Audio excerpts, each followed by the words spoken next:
নতুন মুরুকের বিপিএলে বড় প্রত্যাশা ছিল ঢাকা ক্যাপিটালসকে ঘিরে, তবে মাঠের খেলায় একেবারেই বিবর্ণ ঢালিউড সুপারস্টার শাকিব খানের দলটি। এখন পর্যন্ত একটি ম্যাচেও জয়ের দেখা পায়নি রাজধানীর এই দলটি। টানা ৩ ম্যাচ হেরে টেবিলের তলানিতে অবস্থান থিসারা পেরেরার দলের। মুস্তাফিজুর রহমানের মতো তারকা বোলাররাও বলার মতো কিছু করে দেখাতে পারেননি। লিটন দাস ব্যাট হাতে এখনও ব্যর্থতার বৃত্তেই ঘুরপাক খাচ্ছেন। একমাত্র অধিনায়ক থিসারা পেরেরা ছাড়া সেভাবে রানের দেখা পাননি আর কেউই। ব্যাটিং ও বোলিং দুই ক্ষেত্রেই দলটির ঘাটতি স্পষ্ট। এদিকে বিপিএল ড্রাফটে দল না পাওয়া মোসাদ্দেক হোসেনকে দলে ভিড়িয়েছে ঢাকা ক্যাপিটালস। মোসাদ্দেকের মতো একজন ব্যাটিং অলরাউন্ডারের অন্তর্ভুক্তি দলের ভারসাম্য ফিরিয়ে আনবে বলে আশা করছেন ঢাকা ফ্যানরা।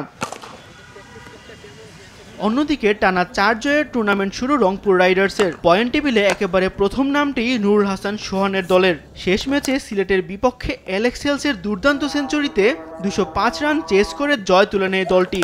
এবার ধারাবাহিকতা ধরে রাখার মিশন রংপুর রাইডার্সের সামনে।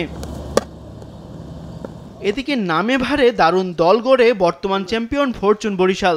অনেকে দলটিকে মিনি জাতীয় দল বলেও আখ্যা দিয়েছিল।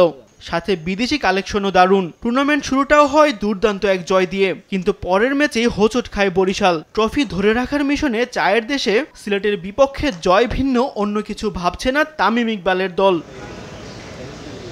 অন্যদিকে ঢাকা পর্বে একটিমাত্র ম্যাচ খেলে Sylhet strikers. Table topper Rangpur রাইডার্সের কাছে ৩৪ রানে হেরে টুর্নামেন্ট শুরু হয় সুরমাপাড়ের দলটির। ঘরের মাঠেও ভাগ্য বদল হয়নি সিলেটের।